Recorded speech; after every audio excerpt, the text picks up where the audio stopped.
Achtung, as we say in We Have Wasteland. But first things first, James Holland, congratulations, publication day.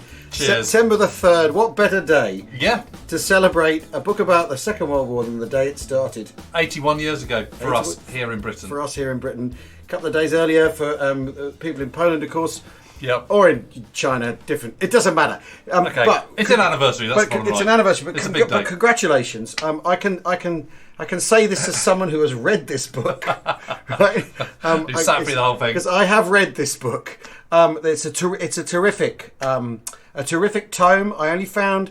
We had to call you about it. One small error. I had to check whether you really meant what you'd written, and it's a mistake anyone can make. But it's a fantastic read, and I know people who know the stuff you do will it'll be right up their alley. But look, you're in your second volume of War in the West. Yes. You've done Malta, the Battle of Britain. You've gone into smaller things like Malta, larger sort of headline things like the Battle of Britain.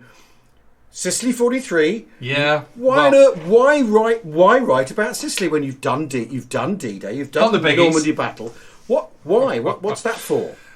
Well, I've got to say that I didn't really know much about Sicily, apart from the kind of sort of the bare bones about it. But then I went on a battlefield tour with the army. Yeah. And it is just literally the best place to do a battlefield tour. Because you've got this, you suddenly realise you've got a very contained story. It's an island, so it's got a very obvious start, middle and end. Yeah. And suddenly you're starting to sort of think about it, and you think, okay, it's got special forces, tick. It's got Paddy Mayne, bigger tick. Yeah. You know, it's got paratroopers. It's got mad Germans. It's got Valentin Huber, who's one of the most interesting generals, known as Der Man. Yeah. He's got one arm.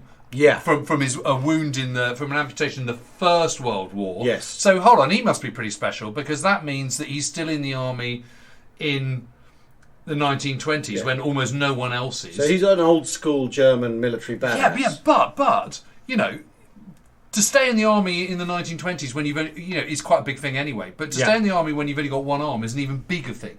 So he's pretty impressive. Pistols mainly, I expect. Pistols maybe. But it's also it's got Tiger tanks. It's got Italians. It has got the mafia that they are involved. Yeah. It's got all sorts of things in it. It's got the heat. It's got the Mediterranean. It's got Spitfires. It's got bombers. It's got Messerschmitts. It's literally got everything you could possibly want from a World War II story. And it's a brilliant place to walk the ground. It really is. There's lots of remnants of the battle still there. You can still see it and everything. There's bunkers, there's bullet holes. Lots of the landscape is completely unchanged. And it's a really fantastic story. And of course, it's where the Allies as a coalition, because the Allies are not allies, they're actually just a coalition, it's where they really start to sort of get themselves together. It's really where they start to sort things out, because although Americans and British have been fighting side by side in Tunisia, it's only one corps of Americans as part of British First Army. Yeah. Whereas it's two armies. It's an army level. So it's army level. It's gone up again. It's gone up a massive gear, and that's really interesting. Okay. And it's air, land, and sea. And I think that's so this leads me to the next question, right? Because that, as a pitch for like a Second World War battle that we really ought to know the story of and we really ought to be interested in, especially given what happens in the next 2 years, right? Which is, only within the year they do a colossal, the biggest, 11 months later. 11 months later, the biggest. I mean, things in the Second World War, in the second half, tend to happen in 11 months phases, don't they? Why is it a thing that's in abeyance? Why is this not a thing that people are attracted to? And so, what's the problem with Sicily in that respect? Why have you had to write a book about it? Why isn't it on a shelf? Yeah. Why is there not a shelf groaning of Sicily? Well, I think it's because of what followed. I think Monte Cassino is more famous or infamous, depending on which way you look at it, and Anzio in terms of the Italian campaign. Yeah, and then you got D-Day, of course, which is kind of the daddy, really, of kind of Second World War subjects for kind of we Westerners. Yeah. And I think it just gets forgotten. I mean, at the time, back in 1943, this was absolutely front page news all around the world. And I'm talking about all around the world. I mean, don't forget this. Well, even especially in the Eagles the Wolf's Lair, rather. Yeah, they're all absolutely. going, oh crap. Yeah. And Operation Citadel, which is Kursk, which is kind of the last time the Germans go forward on the Eastern Front, is cancelled over which much more ink has been spilt than Sicily. Yes, and that is called off by Hitler personally because of the Allied invasion in Sicily, and there is this kind of sort of persistent myth that somehow the Mediterranean theatre is small beer compared to kind of what's going on the Eastern Front, and it is true. It is compared to boots on the ground, but one has to be very careful about seeing boots on the ground as equating to strategic importance. Yeah, what it also happens at the same time is something like, I think it's 3,504 aircraft in the Luftwaffe are destroyed over that summer in 1943 in the Mediterranean. Yeah. But 702 are lost on the Eastern Front. Yeah. So it depends on which way you're looking. If you're looking at it purely in terms of kind of boots on the ground, then obviously lots more people are killed on the Eastern Front.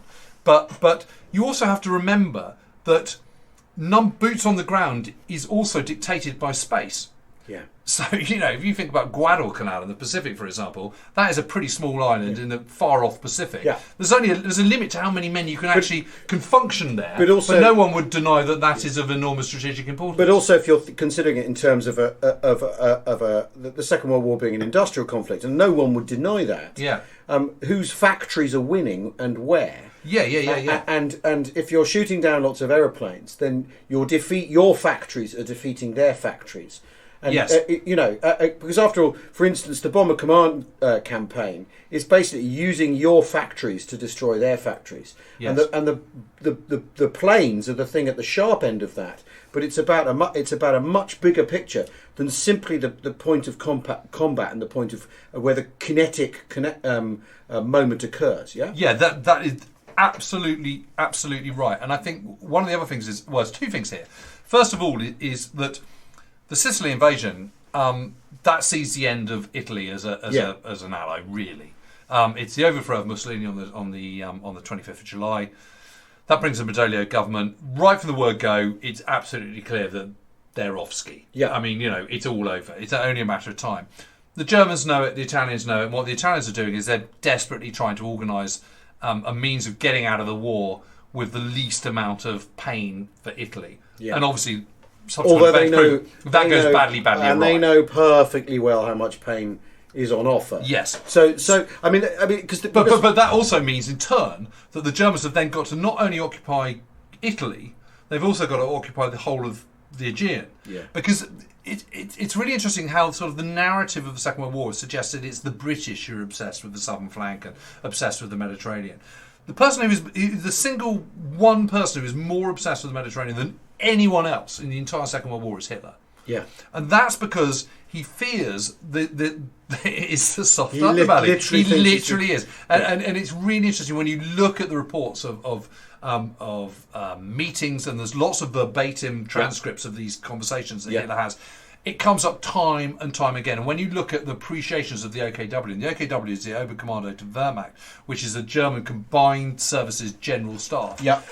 Over and over and over again, they're going on and on and on about the Mediterranean. Well, it really is very, very important. And the main reason for that, in turn, is not only because, they're vulnerable from the south, but it's also because in Romania is the Plesty oil fields. And that is the only real oil, that they can get their hands on. And if that's threatened, if that is destroyed or overrun, then they are completely stuck, because oil, of course, is one of the absolute key ingredients of any warfare. Now, one of the things I was most struck by, and to be honest, in reading the audiobook, and I did it in this very chamber, ladies and gentlemen, the modern style, via producer on Zoom going, no, you've pronounced that wrong, every 5 minutes.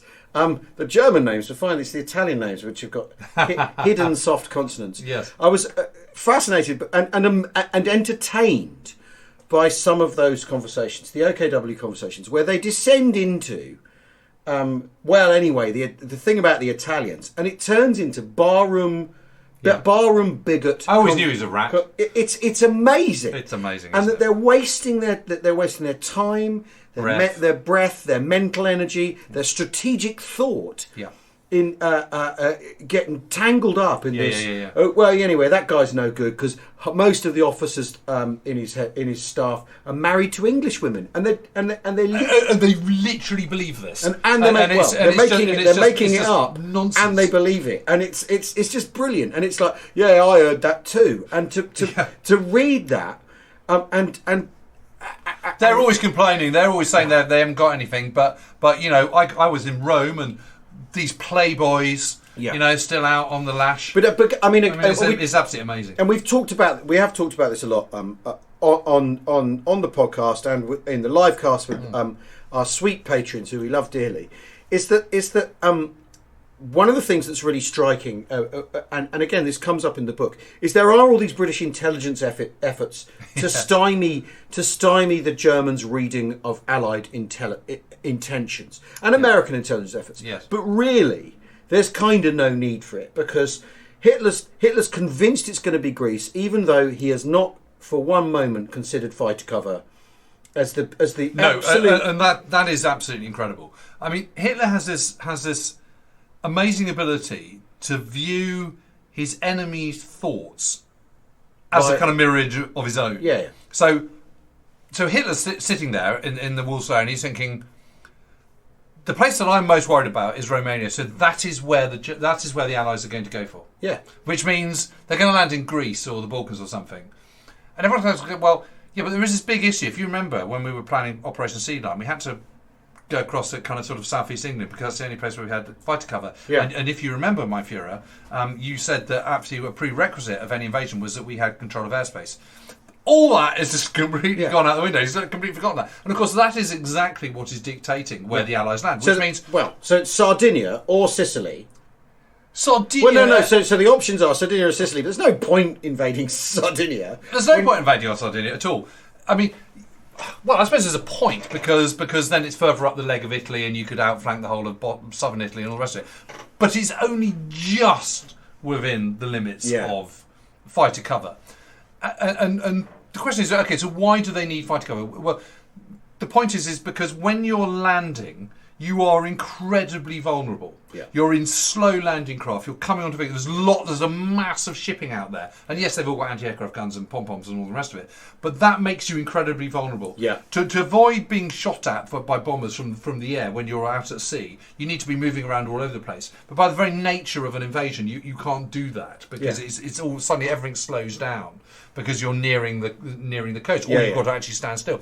So you're incredibly vulnerable. So you absolutely have to have control of the skies over that invasion front. And that is totally non-negotiable. Yeah.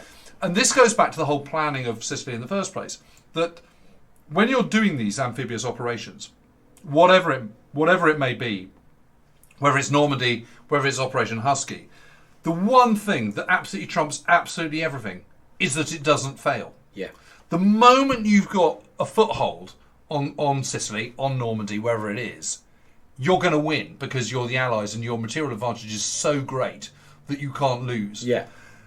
The crux moment is in those early stages when you haven't got overwhelming strength because you've only just arrived. Yeah. And you're limited by landing craft, by shipping, by all sorts of things on how many men and how much ammunition and rations and all the rest of it and water you can deliver on D-Day and D+1 and D+2 and D+3. So that is the absolute nub of any invasion like that. And you have to remember with Husky, no one's ever done anything on this scale ever before. But it's the sort of ultimate lesson of the Second World War, isn't it? If the enemy's air capability can't interfere with what you're trying to achieve, it'll work. So American factories are unmolested by air attack. Right. Russian factories are unmolested by air attack. By 1943, so British ones are really. So it's all about if you can ensure that the enemy can't bring his air component to bear, you will control that space, and that's what it's all about. Yeah. Right. So Okay, so I mean, what we've done a bit. We haven't been entirely tangential. We're still talking about Sicily. We've actually managed to stay. Now, I'll tell you what we'll do. We'll toss in a question, and then we'll come back to the fuller story. Because after all, what you have here is a thing being planned while the Allies are still finishing up in North Africa. Yes, Eighth Army have arrived on the scene in Tunisia, having chased Rommel across North Africa. First Army have landed, and everyone's meeting in the middle. Yep. Eighth Army are kind of coming from the east. First Army from the west. Germans are the meat and the sandwich. Yep. In the end, constantly reinforced by Hitler. Well, yes, and constantly reinforced. He's reinforcing failure, like kind of reliably. But it's not just that; it's also the vast amount of Luftwaffe. I mean, something like I think it's like 2,400 Luftwaffe planes are shot down in Tunisia. That's quite separate to the 3,504 I mentioned earlier on. Yeah. So that's 6,000, isn't it? Yeah. 6,000 in total. Yeah. Lost in 1943 in the Mediterranean. 6,000 aircraft. Yeah. And that if that's how many shot down the Battle of Britain? I mean, well, what is it? Well, you should know. You wrote a book about it, right? Yeah, well, I can't remember, but it's not that many. So what's striking about this, say compared to D-Day, is what we all know about D-Day is a staff that isn't currently tangled up in what's going on. Yeah. From where you're going to launch the invasion, is sat figuring it out. Freddie Morgan sat there figuring out what on earth an overlord might be like. Yep. What sledgehammer or roundup or whatever what they've been working their way through this. Whereas this is done essentially on the hoof by Eighth Army's staff and the American staff who come together and stick this thing together with Mary Cunningham, with the Middle East, with the North African Tactical Air Force, with it, and you're having spots. Well, exactly. And so you're having to meld American and British air power, and American air power at this point turns up, and there's so many of them, it's absurd. Yeah, that's one of the things that's really, really interesting. And again, there is this constant focus on land warfare. I think at the expense of naval warfare and the air component. And what's really interesting about Tunisia, which ends with the Axis surrender on the 13th of May 1943, is that there's just one corps, American corps, within First Army. Yeah. So there's, they represent maybe, 1/6 of the manpower or something. The other 5/6 are British. Yeah. And Indian. And but in terms of numbers of aircraft, by middle of May 1943, actually the Americans outnumber the RAF. Massively. And so it's on that front they're kind of in the driving seat, and that again underlines just how important Americans and indeed the British place air power. And so what you get, and I thought it was really interesting because after all, echoes of D-Day and all of this. Yeah.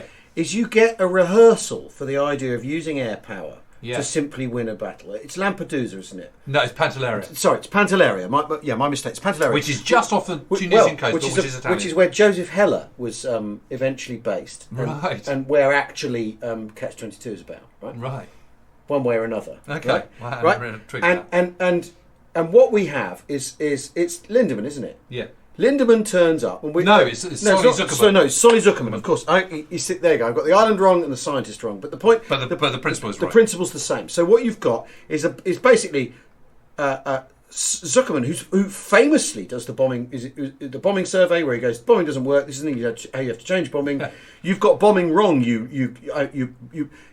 doesn't say that bombing's wrong. He says you're doing it wrong. Yeah. You've got the right idea, but you're applying it wrong. And he does a number crunching plan for Pantelleria. It's like off-quad, but with air power. Exactly. It's an algorithm. Exactly. He comes up with an algorithm, which is essentially an extension of or a precursor to what then happens in northern France, where in the run-up to D-Day, where they bomb everything and absolutely everywhere in order to create an impression of something else, and also to knock the enemy out so you don't have to fight him.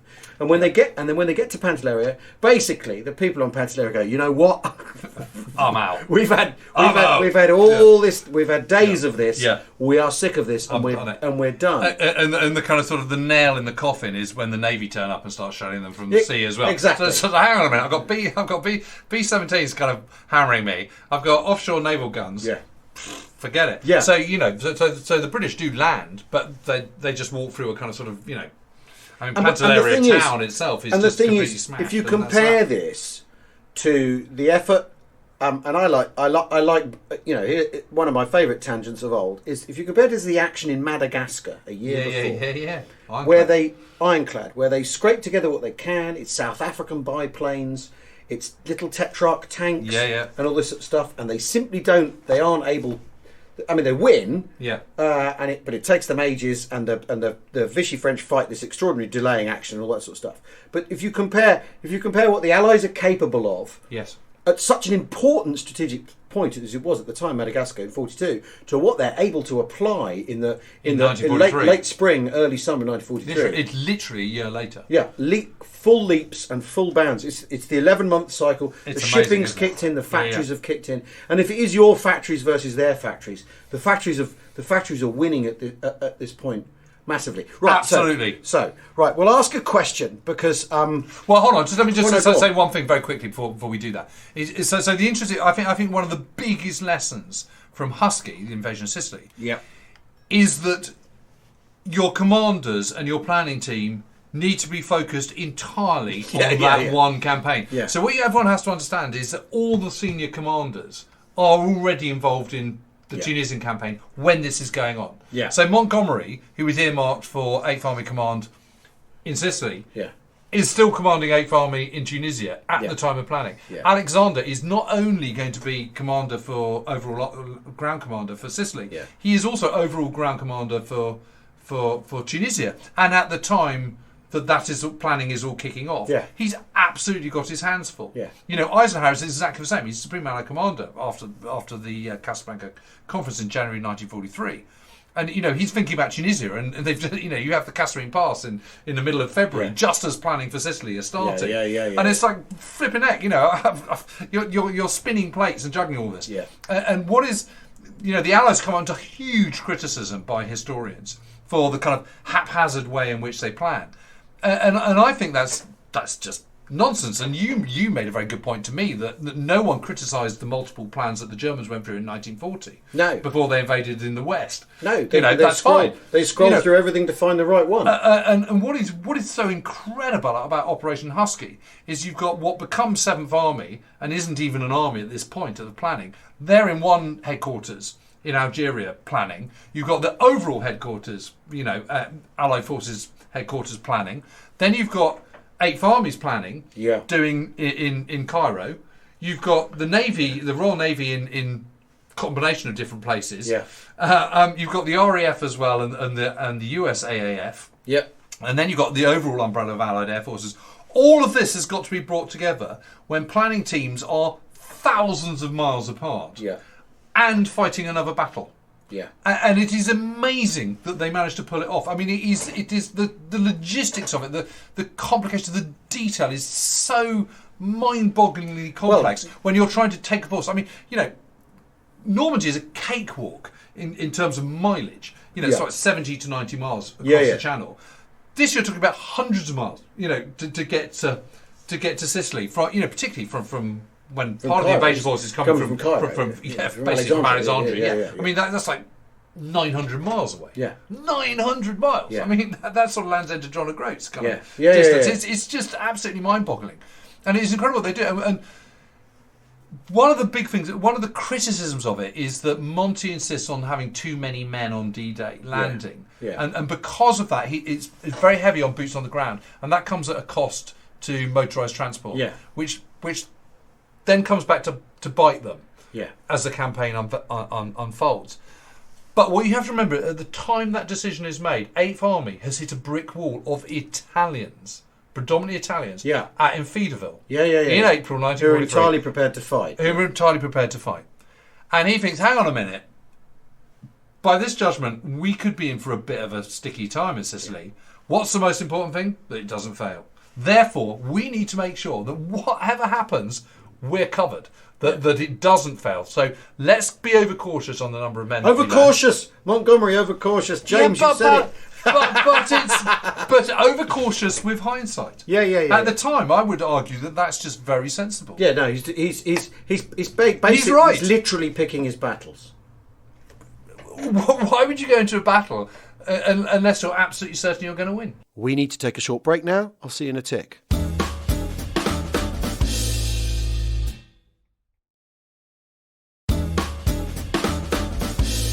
So we'll do some questions. Yeah.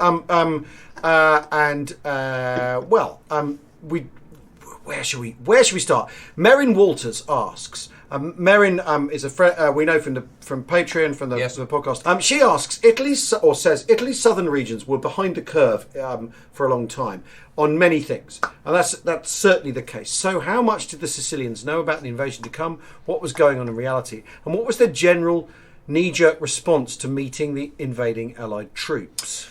Yeah, well, I mean, your average Sicilian didn't know one thing or the other, but certainly the Italian command was utterly convinced it was going to be Sicily. Yeah. I mean, because it was just so because blindingly obvious. Where Yeah. else? And so they were absolutely convinced about it, and they took a very, very dim view of this. Yeah. So General Ruata was the guy who was first of all in charge of Sicily. Yeah. And he had it. He was tough as old boot. I mean, he was absolutely brutal and ruled with an iron fist in the Balkans. When the Italians have been kind of running the show in Yugoslavia. Although he's the guy the Germans are saying his staff are all English. But it's just absolutely nonsense. And he gets bumped upstairs, and then Guzzoni takes over. Yeah. Guzzoni's never visited Sicily before he takes command, and he only takes command in June 1940. He's literally never been there. Never been there, and he gets off, and and the trouble is most of the coast. So the best troops the Italians have been in North Africa. Yep. And they're now in the bag. Yeah. So what you've got left is all these coastal divisions in Sicily. Yeah. And they're all absolutely shockingly bad. Well, essentially, lots of militia, essentially, aren't they? Effectively, yeah. They don't want to be there. They're not interested. They're not interested in the war. They're not interested in fighting. They've never seen any action. They're badly trained. More importantly, they're badly equipped as well. Yeah. And you've got these sort of huge depots in kind of western Sicily, which have large numbers of boots, but they're all size 12 or something, And so, vast majority of the Sicilian troops don't have boots, so they're wearing sort of slippers and kind of clogs and all this kind of stuff. I mean, it's just absolutely nonsense. And I think what you see in Tunisia, that is the last gasp of the Italians in the Second World War. At that point, with the end of Tunisia, morale has completely collapsed. And it doesn't matter, even in a sort of semi-totalitarian state. And I say that word advisedly. It's not a totalitarian state in the same way that Nazi Germany is or the Soviet Union is. No.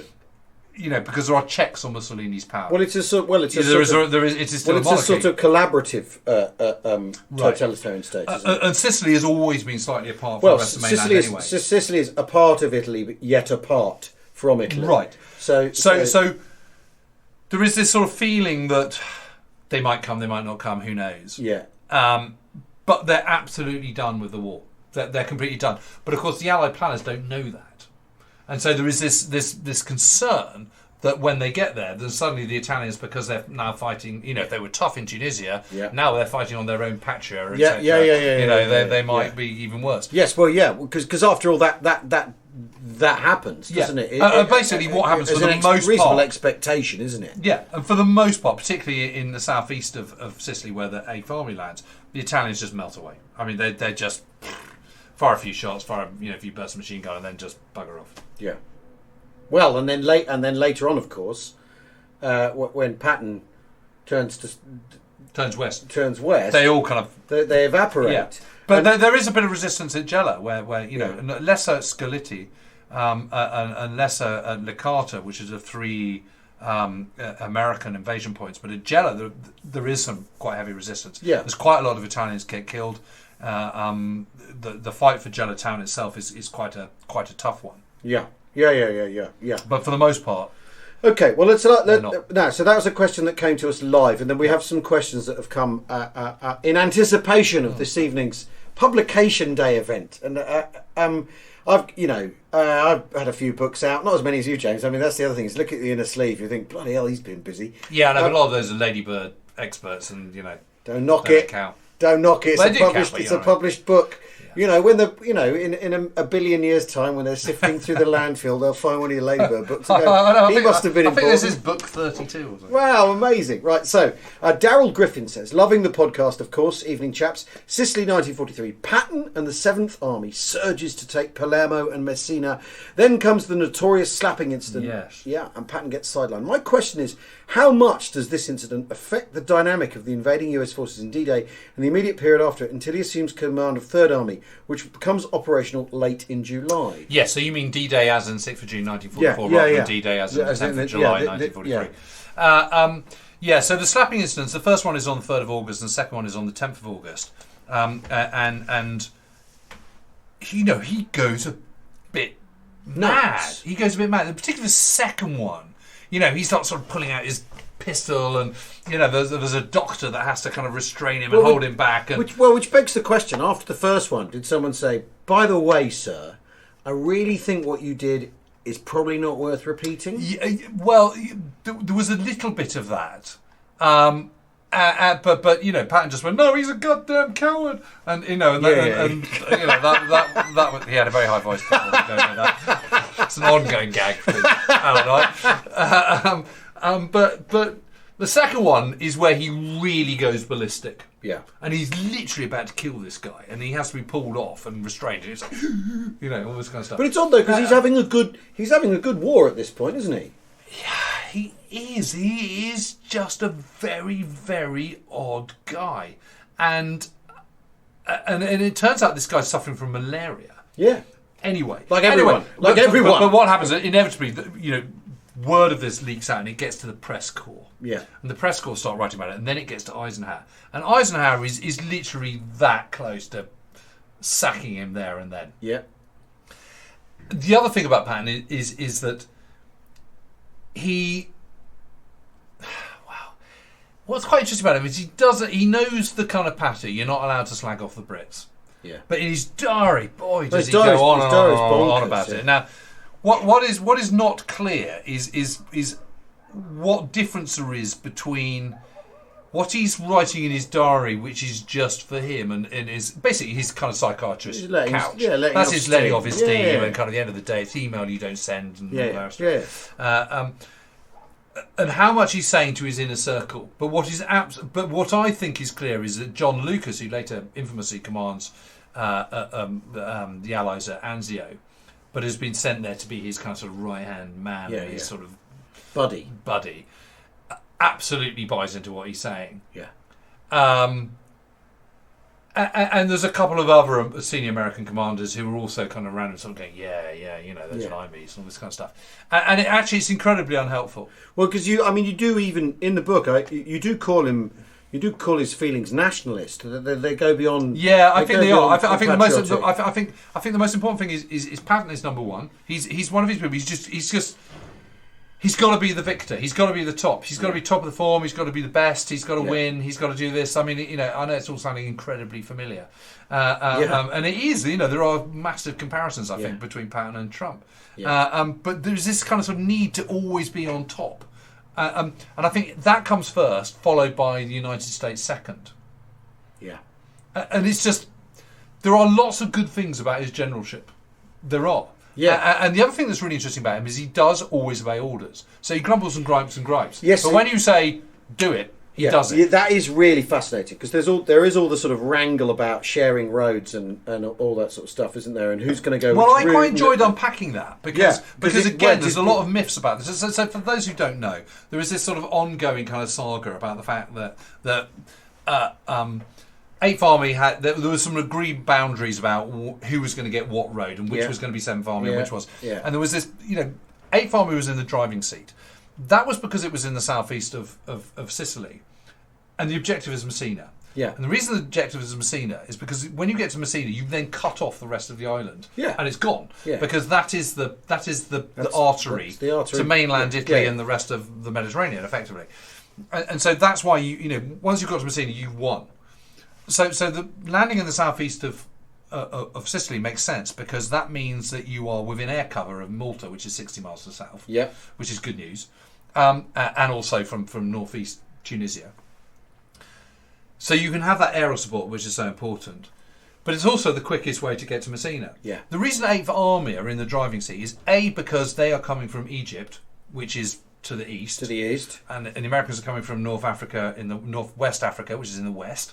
Yeah. And so geographically, you don't want to be start to cross. But second thing is because 7th Army is an untried army. It's never. It's brand new. The paint is drying on the thing. Yeah. I mean, it only becomes an army at midnight on D-Day of Operation Husky. Yeah. Whereas 8th Army has won at Alamein and been across it, and they've. They know what they're about, so they're more experienced, and that is casting no aspersions on the Americans, who performed brilliantly in Sicily. It is just the reality of the situation at the beginning of July 1943, and so it makes perfect sense. So they're in the driver's seat, and they have a much easier time of it than the Americans in the initial first few days of the invasion. So again, it makes sense to give them the priority. And from the American point of view, what's not to like? Because what that means is, I mean, what you want to do is be part of the victory, be absolutely involved in the war for the least amount of deaths as you possibly can. Blood your guys, but not have to. But in a gentle way, not have to meat grind. From the American point of view, if the British want to take all the kind of take all the heavy fighting and get all the casualties, that's great. Yeah. And actually, what subsequently happens is that Patton then kind of veers west and clears off the west of the island. Has a very, very easy victory militarily, but really tests the logistics, the operational level of the 7th Army. But it is true. No, it's true. And they've never tested this, and this is literally the most important thing of all. Yeah. It doesn't matter about your tactical nous. And if you can't get all your kit to the battlefront, your tactics are never going to happen in the first place. Yeah. So they're able to test this, and because of Palermo, because most of the Sicilians that have left Sicily for America in the first 2 decades of the 20th century have come from the western half of Sicily rather than the eastern half. There's obviously a huge Western Sicilian population in the United States. So when they go into Palermo on the sort of 22nd, 23rd of July 1943, they're cheered. They all come out and Patton is hailed and all the rest of it. And that is fantastically good publicity back home. Yep. And that is what makes Patton the superstar he becomes. Yeah. That is the start of this, putting him on a massive pedestal of enormous fame. It's not Normandy. This is where it all begins. Yeah. And again, from Patton's point of view, that is just a total tick, tick, tick every which way you look at it. So it's peculiar then that he would blow his top. Well, the other thing is that the road in question, they converge like this. Yeah. So the Americans, the 2 divisions, the 45th and the 1st, which are side by side, would have had to have given ground with themselves in any case. At some point, because they're going in. They're not going straight up. Yeah. They're going they're converging towards one another. So the whole thing is a complete non-starter, and it is the whole idea of the sort of the race to Messina and all the rest of it is entirely a figment of Patton's imagination and his own competitiveness, and it is absolutely something that the British simply don't consider at all. And Monty, who is not known for his lack of competitiveness or for his own ego, it's just when you look at his papers and you look at all the documentation, you look at Patton's papers, you look at all the kind of senior commanders' papers. The only person who's worrying about this is Patton. Yeah. It's just not an issue to anybody else. Yeah. But that's a very long way of answering your question, which I haven't even answered, Daryl. How does it affect? Yes, it does. It does affect the dynamic of the invading forces on D-Day because Patton isn't there in the front line. But actually, I think that is an incredibly good decision because Patton is a very, very, very hard driver, and actually, because of the huge material advantage that the Allies have in the Second World War, there's no need for that. Yeah. And if you look at Third Army in Northwest Europe, they are the army that have, by a country mile, the largest casualties. Yeah. And for what? Yeah. They're going to win. Yeah.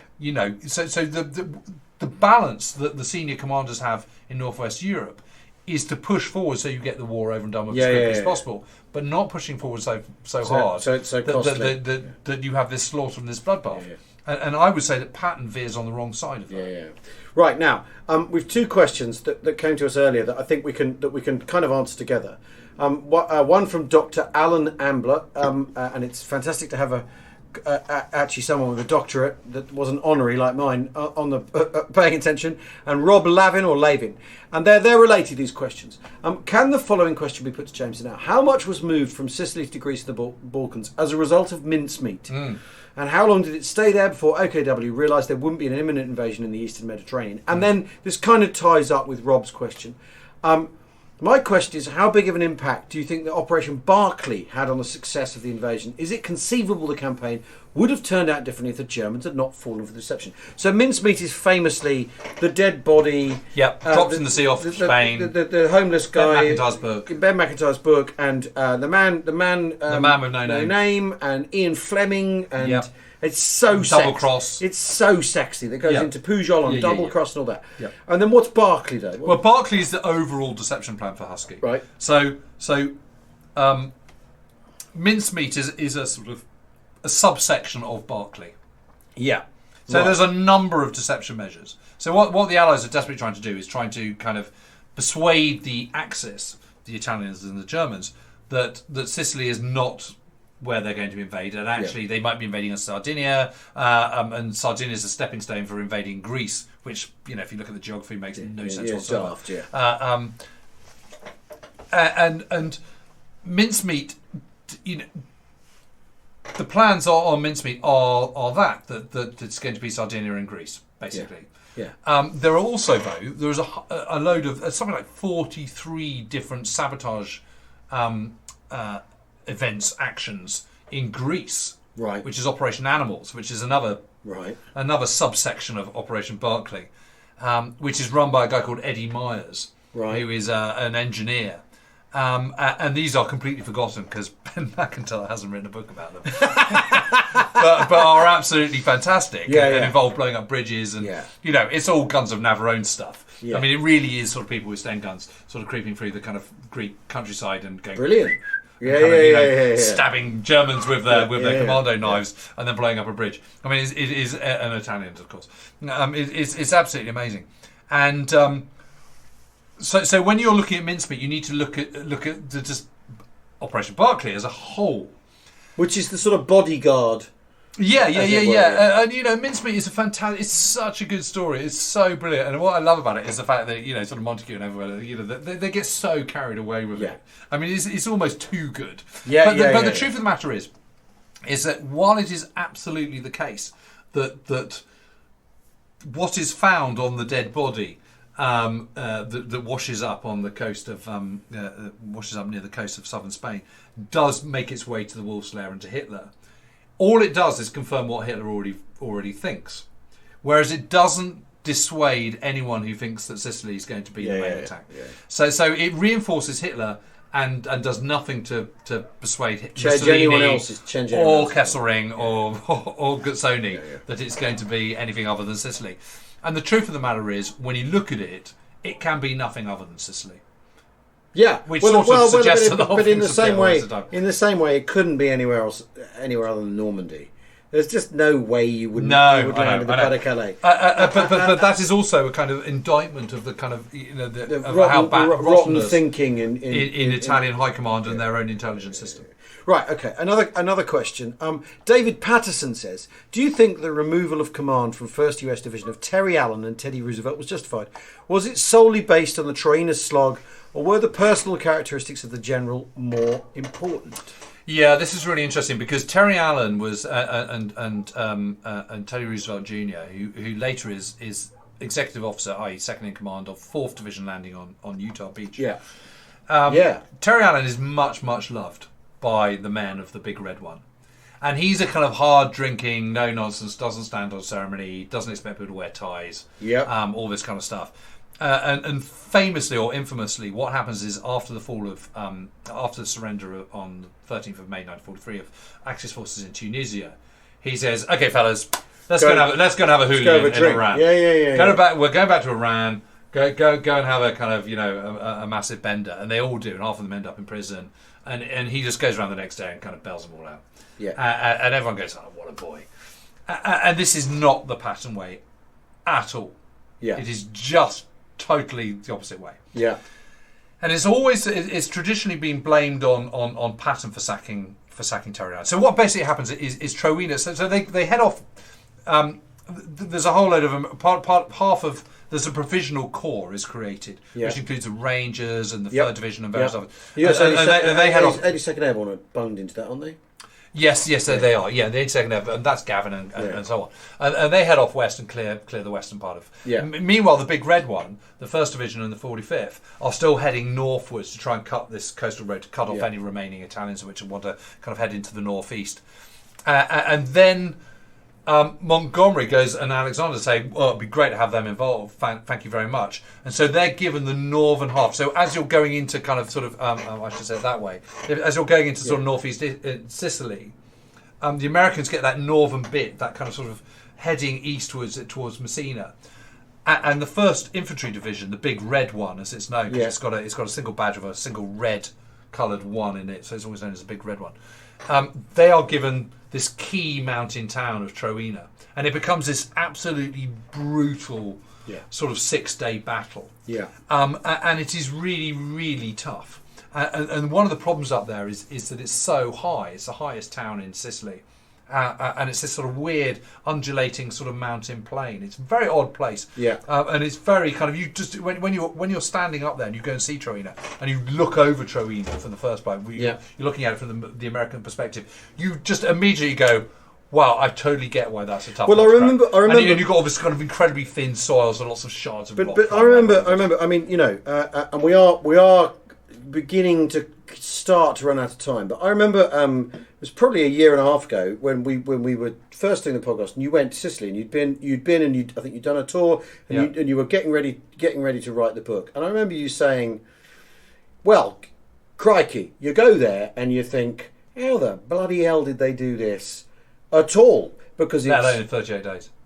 Well, and that was then your next point is it's so defendable, so defensible. It really is. So all the assaults are uphill. Everything's hardtack. Yeah. Everything's in view of an OP. Absolutely every aspect of it is bad news. Because if you're on a plain, there are mountains and there are plains, and if you're on a plain, they can see you from the mountains, and it's kind of as simple as that. So it's not like Normandy, where there's the the defensibility of the countryside in itself. Yeah. It's the fact that the entire landscape is mitigating against an invading force. And of course, everyone's known this since the year dot, which is why the Sicilian villages are all away from the seashore. Yeah, so they can't be easily snatched from barbary corsairs. Exactly, they can't be.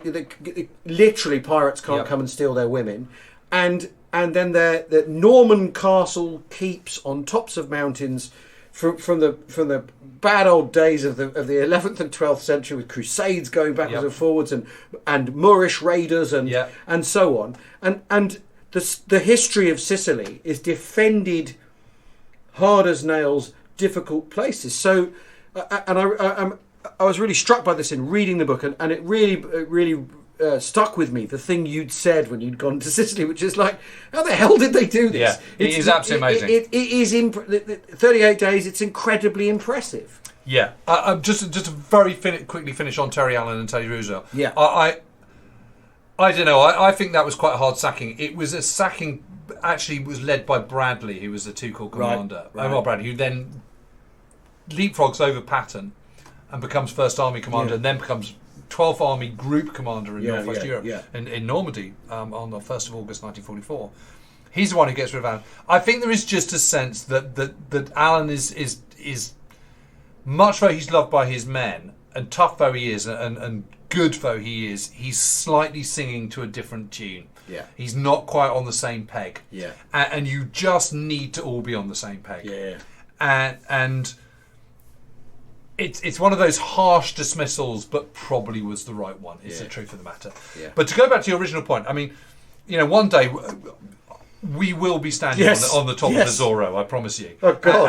And one of the most amazing things about Zorro, which incidentally is one of his incredible actions, where the Canadians, just a single battalion of Canadians, go up this literally sheer face. It's an insane It's the Hasty story. Peas. Yeah. Hastings and Prince Edward's Regiment, always known as the Hasty Peas. They go up this kind of this almost perpendicular slope at night. Yeah. Take the top, and the Germans are kind of in the town below the summit. And what they've captured is the optics and the OP, which is what you need. So then they can instead of the Germans using that to direct their own artillery onto the Canadians, they can then direct their own artillery onto the Germans. But it's amazing. But when you stand there, you go, oh yeah, and kind of 8 miles away, there's Ajira. And beyond that is Ragolbuto. And beyond that is Centuripe. And beyond that is Etna. What's and it just also goes on and on. striking about that story, though, is you open the book with Paddy Mayne and the boys, and they come in and they take these gun batteries and they do their special forces thing. The Hasty Peas, they're just infantry. They're line infantry. Yeah. And they've never been in battle. They've never been in battle before. And something is asked of them that is absolutely 100% a thing as you'd expect some special forces guys to do. Go tab up to a mountainside at night, find the way up the mountain, get on top of the castle, and then hold it until relieved. And they're just line infantry. And what happens? They finish that action, they dust themselves down, and then do the next one. Then they do the next one. Then they do they do Ajira. Anyway, just very quickly, but what is amazing about it is you've got all the way in that northeast corner of Sicily, you've got Etna, and it's like Sauron's eye. Yeah. It's just like everywhere you look, there it is. Yeah. And it's just kind of sort of like, it's like a sort of homing device. But we are, you see, we're out of time. Oh my God, already? I heartily recommend it. I can tell you this. I've read the book. I've read the bloody book. So you bloody well have. James Holland, Sicily 43. The audiobook is also excellently done. Thank you so much for joining us. We hope you've enjoyed this publication day. Thank you. Thank you very much to Waterstones. Thank you for having us on. Thank you for keeping going. Go in a bookshop, buy your copy in a bookshop. Even if you've already gone to some filthy internet provider, go and buy the bloody thing from a bloody bookshop. Because, well, I can't guarantee that it's a great book, but what I can guarantee is a great story. It absolutely is. The story of the Sicilian campaign is amazing. We haven't even touched on the mafia. Well, you're going to have to buy the book. If you want to know about the mafia, you got to buy the book. You got to know it. You got to buy the book. Don't disrespect me. It's a nice book you got here, James Holland. It'd be a shame if something happened to it. Don't ever take sides against the family. Goodbye, everyone. Thanks very much. Bye-bye.